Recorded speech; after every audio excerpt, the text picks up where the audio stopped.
Hello everyone, I'm Jessicat, and no, you did not read the title of this video wrong. We are indeed in the Mountain Queen series, but we start off this episode in my personal creative world, the one you've probably seen many times over if you have been following this channel for a while. And we are here because, as I said, I want to build a vault, and every self-respecting vault must of course have a door. And so I've come up with a door. It's not a very fancy door. It's not a very interesting door, to be honest, but I do think it looks kind of cool, and I do think it looks pretty secure, and I'm fairly happy with it overall. You see, I'm not good at redstone. I am really, really bad at redstone. So I think what I've come up with here is actually pretty decent for a non-redstoner like me. I spent a long time messing around with like gravel falling and all sorts of stuff. I tried to make it a 3x3 door, but it just wasn't working out. So we have this design instead. When you go over the pressure plates, the door will open, and then it'll close just a second after that. It's pretty fast.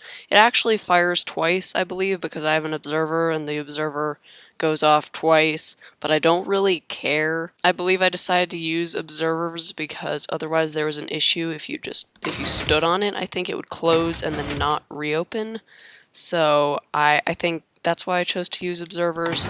So they just send out a pulse, and that triggers, basically it triggers the bottom piston first, and then the top piston a little bit after that, and that opens and closes the door. And since walls connect to walls but not to iron bars, you can slip through the little gap, which I think is kind of cool and clever, and it looks nice and seamless. So yeah, we've built a door here, and I like it. I think it works as a vault door.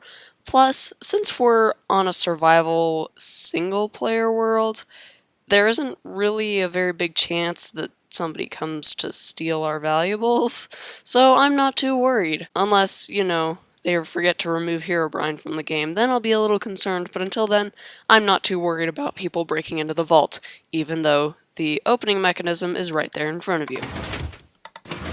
So now, time to build this in the world. And build it in the world is exactly what I have now done. You probably recognize this cave from the last episode. I've cleaned up the bits of granite and andesite that were lying around the place. Can't believe I missed those last time. And, ooh, creepy cave noise. As you can see, there is a tunnel with some pressure plates in it. Oh, oop, I forgot to block off my redstone over here. Here, let's do that real quick, shall we? So yeah, here it is, the vault door.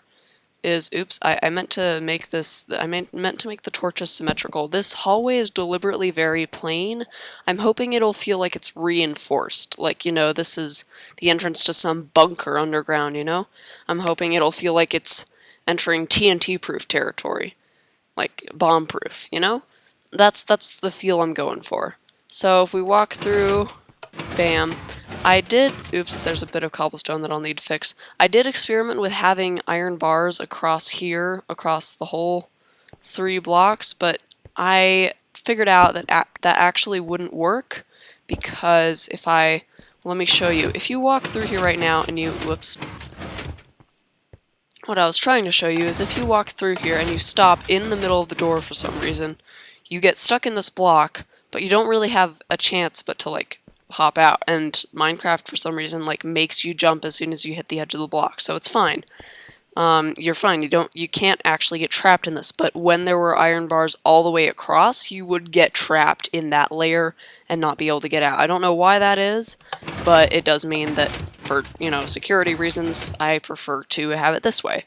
But now that we have our vault door installed, it's time to build the vault itself, and you can see that I've already started to dig out a larger space, but we're going to continue doing that and hope we don't come across any silverfish while we are doing so. Okay, my friends, quite a bit of time has passed, and I'm going to consider the vault finished. Now, unfortunately, it isn't completely finished, but it is finished enough that I would call it finished for this episode. We have a nice plain room. It feels kind of fortified with all these smooth stone blocks around here, and the iron bars at the entrance. I like the look of that. And then we have just chest upon chests for our valuables. And there is some stuff missing. I'm going to add chests in the floor for enchanted books because we have a ton of those from fishing, but I want to sort those by enchantment, so that's going to take a while and I haven't had time to do that yet. But over here we have our ores, so, you know, diamonds, well, not ores exactly, but you know what I mean. Materials that are mined underground: gold, lapis, redstone, iron, and emerald, which I just have emerald ore right now because I consider the ore to be more valuable than the emerald because, you know, they're so rare. And then I also have a chest for music discs.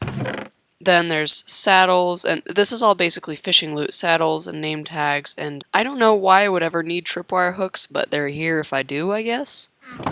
And then this chest has just like random loot. Oh, by the way, I encountered a couple of raids during this project, and I got myself a couple of crossbows.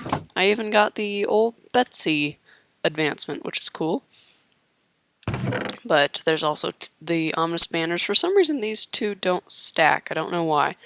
Then there's Suspicious Stew, Minecart. This is just like random stuff that doesn't fit anywhere else, basically. This is stuff like... This is randomly generated chest loot that I consider to be fairly valuable. And this is just random craftable stuff that doesn't really fit anywhere else either.